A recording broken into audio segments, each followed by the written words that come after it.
Então, se você quiser vir com a gente ajudar a construir o nosso plano de governo nessa área, lá em Boiçucanga, por exemplo, a Estrada do Cascalho é um absurdo, porque ela é extremamente estreita e é um movimento de bicicleta o tempo todo. Então, essa eleição é crucial para São Sebastião, porque se a gente tomar a decisão certa, vai ser a diferença entre a gente continuar do jeito que está, sem planejamento, porque é isso que acontece com a nossa cidade, a gente não tem planejamento nenhum, e a gente conseguir intervir nessas vias, intervir nesse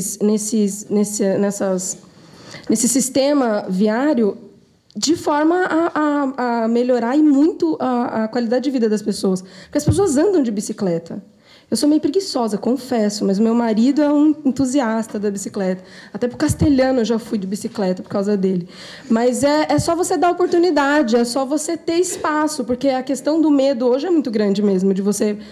E da educação. Então, junto com a questão da ciclovia, vem também a questão da educação, porque a gente, mesmo com a ciclofaixa aqui, a gente enxerga o pessoal andando do lado de cá da Petrobras, onde não pode. A gente enxerga o pessoal... Tem uma ciclovia, um espaço grande ali, não é uma ciclovia, aqui no topo do centro para Topolândia, mas as pessoas... É impressionante, você vê o cara de bicicleta com uma criança atrás, no meio dos carros, com um espaço enorme do lado para você andar com a bicicleta. Então, junto com a questão das bicicletas, vem também a educação, que eu acho que é primordial. Então, o que fica aqui dessa noite de hoje é muito de que está nas nossas mãos. A gente tem que fazer a escolha política. Então, às vezes eu fico triste quando eu vejo a pessoa, você é político, você está indo lá na bicicletada porque é político. É lógico que é político. Todas as nossas movimentações são políticas. É claro que a gente tem que ir lá para poder falar, não, é político sim, eu quero uma outra ação política para a minha cidade. Então, eu queria te parabenizar, é uma honra muito grande que você tenha vindo ao nosso evento, que você tenha falado, é uma importância muito grande, eu ainda vou conseguir fazer isso que você faz, eu vou chegar lá. Obrigada. Obrigado, Camila. Bem, nós vamos agora fazer uma rodada final daqueles que aqui fizeram as suas exposições. Então, eu vou começar pelo Evaristo, e eu peço que agora a gente também respeite os 3 minutos, né? Dentro da... tá bom. Para fazer um fechamento, ok? Bem, eu acho que o debate foi de alto nível. Nós temos 3... Só uma coisinha, só lembrando que tem uma pergunta de que como podemos planejar ecovilas dentro deste potencial que nós temos. Vamos continuar neste modelo falido? É claramente uma pergunta. Pode ter outras colocações, mas enquanto pergunta, essa foi colocada de maneira objetiva. Eu quero dizer que nós temos aqui 3 bons candidatos, excelentes candidatos, estão preparados para governar as 3 cidades. Eu acho que o debate foi de alto nível, altíssimo nível. E aquilo, a proposta, qual que era a proposta? A proposta é o seguinte, é fazer reflexão. Eu vim de São Paulo, não vim trazer as soluções, eu vim trazer o debate. Eu acho que as coisas mudam quando você faz o debate, né? A reflexão. E essa história de que alguém vem lá iluminado e trazer os encaminhamentos e tudo pronto, isso não existe. Isso é contra o século XXI que está vendo aí, porque eu acho que a tendência é as pessoas irem participando da política. Por exemplo, como resolver as várias questões aqui? Passa pela política. É o modelo político que tem implantado em São Paulo. O modelo do mercado, do neoliberalismo, do privado,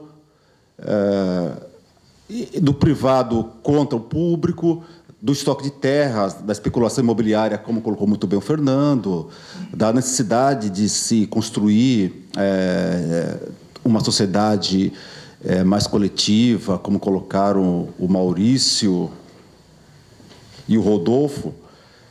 Então, a política, só fazendo um contraponto, a política na Grécia, quem que era a política? Eram os homens livres, né, que participavam da política decidindo a sua polis, a sua cidade, o que ia ser, né, do encaminhamento na ágora.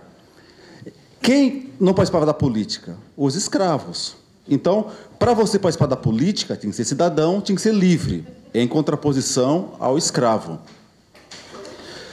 A palavra idiota vem do grego, idiotes. enquanto político, a política é a preocupação com o coletivo, com o todo, o idiota é aquele egoísta, é o privado, só se preocupa consigo mesmo. Eu acho que um mundo com 9 bilhões de habitantes, como vão chegar, com uma série de questões que nós vamos ter que economizar energia, vamos ter que ser sustentáveis, como colocou o senhor Carlos, né? Carlos Aymar, não é isso? Passa pela política. O governo do Estado hoje, ele não investiu nas regiões metropolitanas. Nós temos hoje em São Paulo um metrô que é uma vergonha. Nós temos apenas 74,3 quilômetros de metrô para 11 milhões de habitantes, com mais 20 milhões, e 20 milhões no entorno da região metropolitana. Enquanto que as cidades com mais metrô têm 420, como Xangai, mas a China não se compara, tá bom. O México tem 201 quilômetros, Santiago do Chile, com 5 milhões de habitantes, tem 101 quilômetros. Então, não há nesse governo, ele vai pelo lado do privado, ele não vai pelo lado coletivo. Ele também não fez investimento, você não tem um planejamento, você não tem uma política de qualidade de vida. Você não vê nenhuma luz no fim do túnel dentro da concepção do que foi colocado no Estado de São Paulo nos últimos 18 anos. Então, tudo isso passa pela política. Como fazer, como ousar? Vamos ter que ousar no modelo, realmente. É o que eu chamo de policentro, como o senhor Carlos Aymar falou muito bem. Então, você ter perto de onde você mora todos os serviços daquilo que você precisa. É o trabalho, é a escola, é o médico, é o lazer. Então, isso exige ousar, até para manter a qualidade de vida, né, da Barra do Una e de outros locais aqui da região, né? A questão do contorno, me parece que eles vão querer fazer algo parecido com o Rodoanel, fazer uma pista, uma rodovia para a logística, e não em si para o turismo, para as pessoas terem, né, um acesso com qualidade para chegar. E outra coisa, assim que fizerem essa duplicação e esse contorno, mesmo assim, o que vai acontecer? Esse estoque de terras vai se valorizar mais ainda e as pessoas mais pobres vão ser expulsas mais ainda próximo do centro. A tendência vai ser o quê? Mais condomínios, né? Vão entupir de condomínio, que, aliás, é uma invenção dos Estados Unidos, o condomínio, que é uma invenção totalmente antiambiental, porque você precisa se deslocar longos caminhos para chegar até o local de moradia. Então, respondendo à pergunta do seu Carlos Aymar, olha, só com bastante participação política, com a sociedade se mobilizando para você ir procurando construir um modelo, ter ousadia para se construir esse modelo da Ecovila, que é um modelo que o mundo inteiro está buscando. Eu acho que nós estamos até no momento bastante oportuno, eu acho que estamos avançando. Aqui nós temos os impactos que vai ter com a Petrobras, o pré-sal, que vai ser enorme, né? E a gente sabe que é terrível. Você aumenta a população, não aumenta a população, você incha as cidades. E incha sem qualidade de vida, e você perde toda a qualidade de vida. Então, isso tem que ser debatido. Realmente, houve o debate sobre a rodovia do Sol, que seria a continuação da Dom Pedro, e a sociedade local, com toda a sociedade, conseguiu barrar esse debate, essa rodovia. Quanto à questão do ciclista, Eduardo, eu só posso dizer o seguinte, quando falar em mobilidade urbana, a gente tem que falar em todos os modais. Então, para cada tipo de quantidade de pessoas que vai transportar, de distância, você tem um modal adequado. Por exemplo, eu quero transportar 1,5 milhão de pessoas que saem da Zona Leste de São Paulo todo dia e vem para o centro de São Paulo. É metrô, né? Deveria ter mais linhas, tal. Infelizmente, nós temos o metrô mais cheio do mundo também, mas é metrô, é o modal adequado. A bicicleta, ela é um meio de transporte local, no meu entender. Eu sou a favor, tenho feito o debate, tenho colocado o debate da ciclovia, da ciclofaixa, em todos os debates que eu faço sobre transportes. Então, para 5, 7 quilômetros, e desde que o relevo seja adequado, como é aqui no litoral, em todo o litoral, a bicicleta é um ótimo meio de transporte. Agora, porém, tem que ter ciclovia, principalmente na rodovia, que é muito perigoso. Por dia, em São Paulo, no estado de São Paulo, são 9 pessoas que são atropeladas, têm acidentes com bicicleta, das quais uma morre, infelizmente, no estado de São Paulo. Então, o poder público, municipal, estadual, tem que fazer as ciclovias. As ciclovias é o melhor na rodovia porque ela segrega, ela protege o ciclista. Por quê? Dentro da escala da mobilidade, o elo mais frágil é o pedestre. Em segundo lugar, vem o ciclista.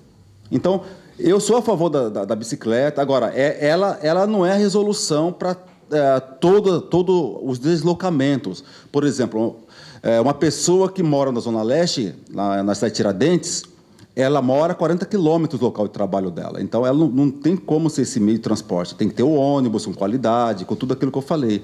Realmente. E você está de parabéns por ser um cicloativista, por ter esse... E colocar aqui no plano de governo, em todos os planos de governo, essa necessidade de ter o local reservado para a bicicleta, com a ciclovia, a ciclofaixa adequada, a segunda rampa, a segunda sinalização. Tem uma série de questões que eu não posso entrar mais por causa do tempo. E eu quero agradecer a atenção de todos, e o meu objetivo, acho que foi atingido, foi trazer a reflexão, não foi trazer solução feita, e parabenizar a cidade pela qualidade da intervenção, e outra, aliás, parabenizar a região pela qualidade dos candidatos a prefeito que nós temos, isso é um luxo, e parabenizar o nosso Marco Aurélio por ter coordenado esse evento, ter trazido para cá esse debate. E eu digo que nós estamos... Eu sou assessor de transporte lá da Assembleia. Todo material que tiver disponível, eu posso mandar, viu, Helenal? Todo material que a gente tiver disponível, eu posso estar ajudando. O que eu tiver... Esse material que está aí já, poder pegar já, eu posso estar enviando o que eu tiver. O objetivo é esse, ser multiplicador para ter o chamado empoderamento. Obrigado. Obrigado, Evaristo.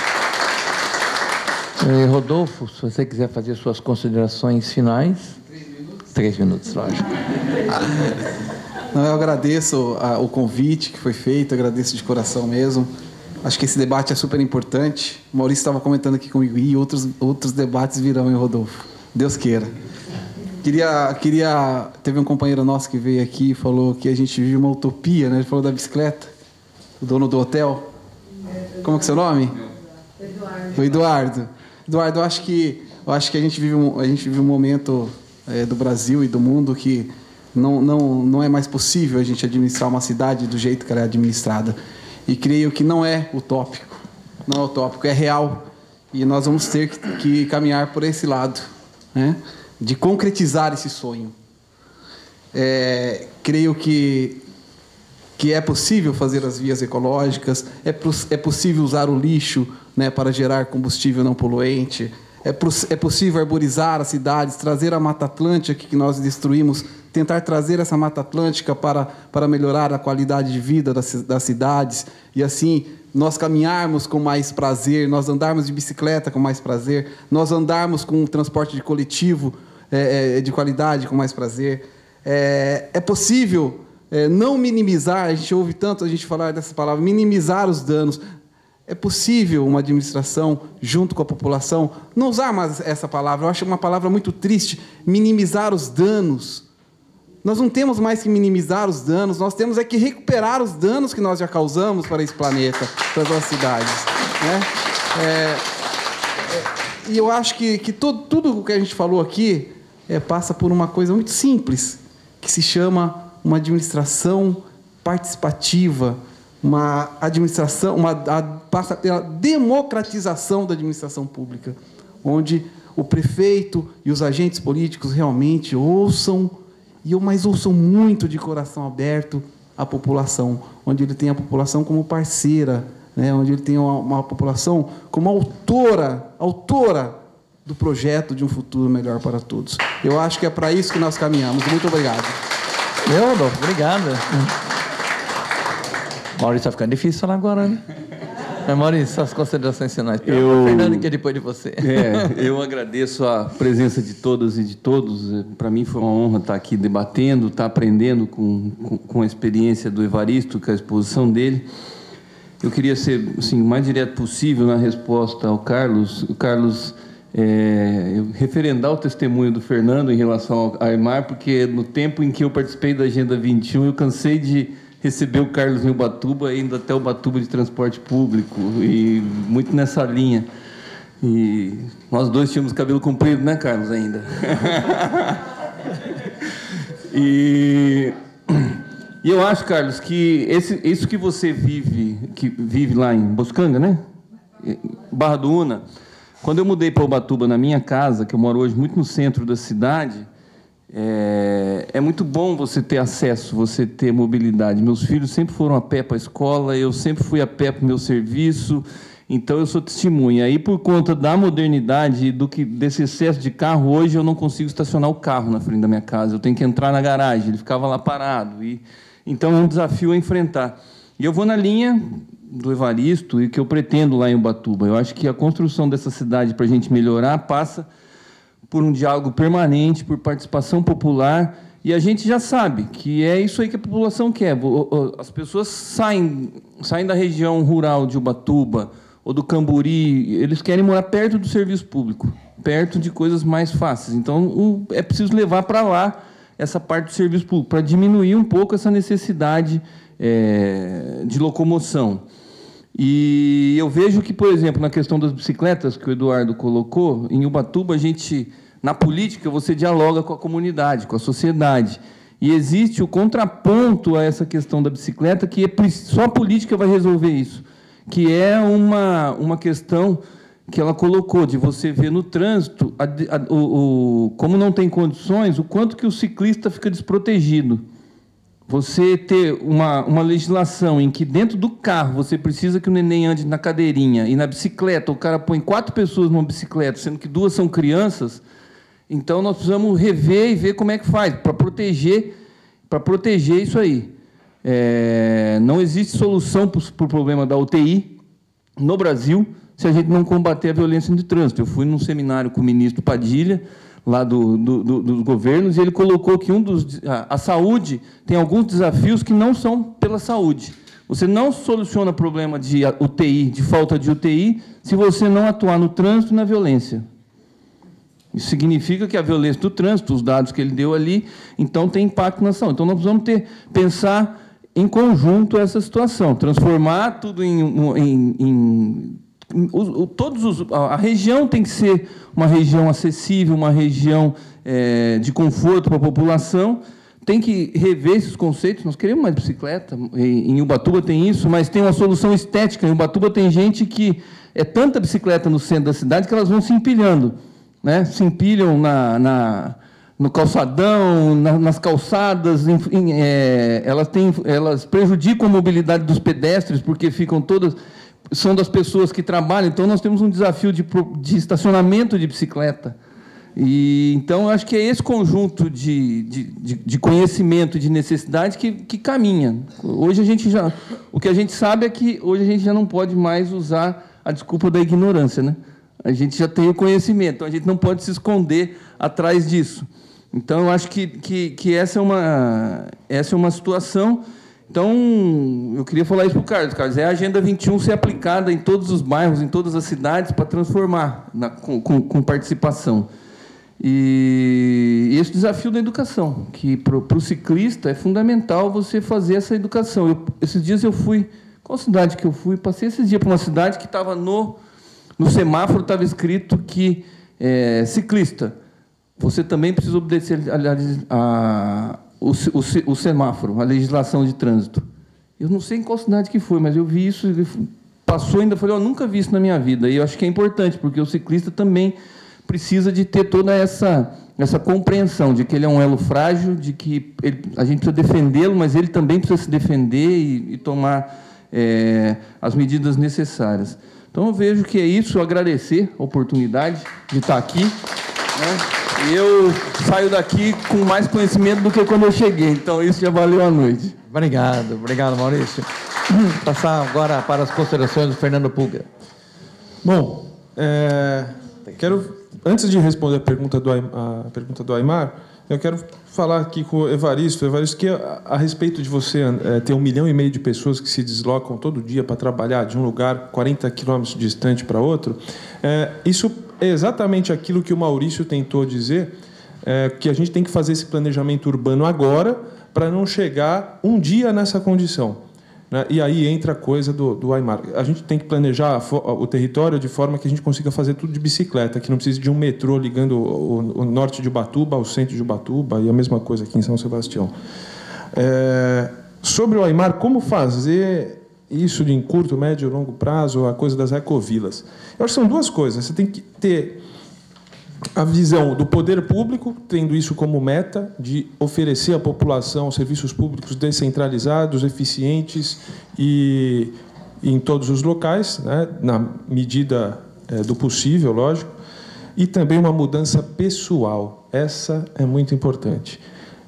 Talvez a mais importante, porque o pessoal também faz o público mudar também.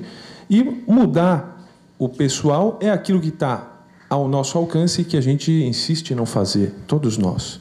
Então, cada vez que eu vejo uma palestra sobre sustentabilidade, vejo a pilha de brinquedo que meu filho tem, eu falo, caramba, acho que não era isso que eu tinha que fazer, né? Alguma coisa está errada. E qual o tamanho do desafio? Esse é o grande desafio da nossa geração, da geração que vem. E o tamanho dele, existe uma imagem muito interessante, que é do Carlos Nobre, meteorologista do INPE, que ele diz que a ONU colocou num gráfico, eixo X, Y, consumo de recursos naturais e índice de desenvolvimento humano. Então, lógico que lá em cima no gráfico, os países que têm um alto consumo de recursos naturais e um alto índice de desenvolvimento humano, que são os países europeus e americanos. E lá embaixo, os países africanos, com baixo IDH, baixo índice de consumo de recursos naturais. E tem um quadrante que seria o quadrante da sustentabilidade. Esse quadrante da sustentabilidade é o que seria possível em termos de bom IDH para os 9 bilhões de habitantes do ano de 2050, que seria indicativo de sustentabilidade para a humanidade. Apenas um país chegou a isso, que é Cuba. Então, Cuba, sem querer, ofereceu ali uma sociedade que foi um laboratório que nos indicou qual é o tamanho do nosso desafio. Então, você transformar um cidadão de alto padrão de consumo, sendo convidado a todo momento consumir pela nossa estrutura social, que é do poder central, do capitalismo central, a gente tem que fazer essa resistência a ponto de negar tudo isso nos padrões da sociedade cubana. Então, esse é o tamanho do desafio, um desafio grande, mas é por aí. Nós temos que praticar desapego e praticar partilhar. Então, acho que o partido que está mais próximo disso hoje é o nosso, então me sinto muito confortável em receber todos vocês aqui e obrigado por todos aqui, principalmente o Marco Aurélio, nosso deputado de São Sebastião. Obrigado. Eu quero agradecer novamente a presença do Lelau, que é o assessor do Carlinhos Almeida, que fez tudo para estar aqui hoje e só não pôde porque, de fato, ser candidato na cidade de São José dos Campos com aquele tamanho de cidade, com aquele tamanho de desafios, realmente tinha muita dificuldade, mas está muito bem representado pelo Lelau. Muito bem. Agradecer a presença do deputado federal Cândido Vacarezza, na pessoa do Marquinhos, também, que está aqui conosco. Um agradecimento especial ao nosso deputado líder da bancada na Assembleia Legislativa, Alencar Santana, na pessoa do Rogério, porque ele, enquanto líder da bancada, ele que propôs este seminário de mobilidade urbana e fez a proposta conversando com os deputados e, ao pensar no Vale do Paraíba, nos consultou e daí veio a ideia de fazermos aqui na região do Litoral Norte. Então, um agradecimento e um abraço a ele, que só não está aqui porque, como líder da bancada, tem que estar em 3, 4 lugares ao mesmo tempo, além de ser o coordenador da campanha do Alencar, do Almeida, em Guarulhos. É só isso. Então, essas coisinhas, né? E mais um detalhe, que hoje está sendo votado também a lei das diretrizes orçamentárias na Assembleia. Veja que, né?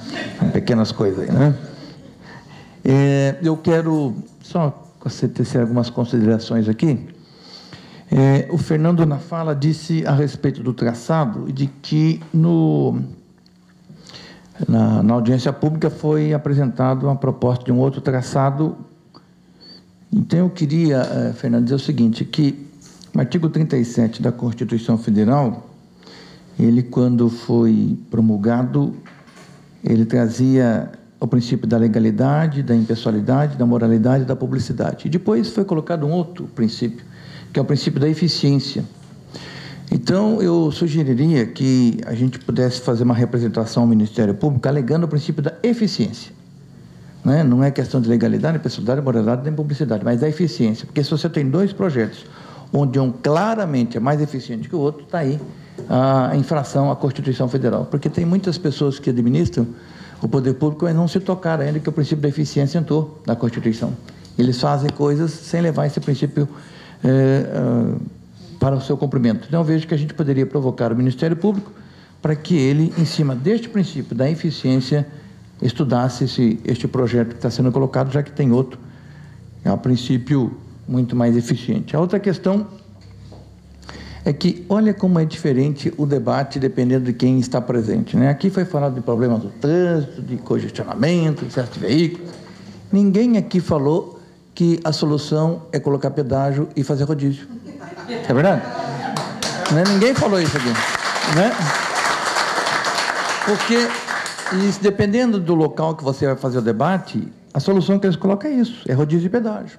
Porque a lógica colocada não é de você fazer um novo modelo de sociedade, mas a lógica colocada por outros é de que se segregue algumas pessoas economicamente, né? Porque rodízio não pega todo mundo. Porque quem tem dinheiro compra o segundo veículo. Então, compra o outro e tem lá, não tem problema nenhum. E pedágio também tem problema, pode cobrar R$80, não tem problema nenhum.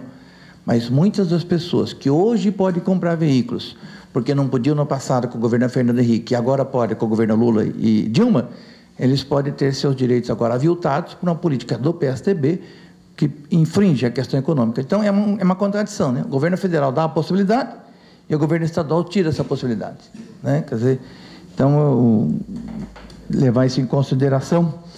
A outra questão, eu vou sugerir um pedido, Evaristo. Você falou, tem esse material, e você também citou, na sua fala final, questão de política para não ser idiota.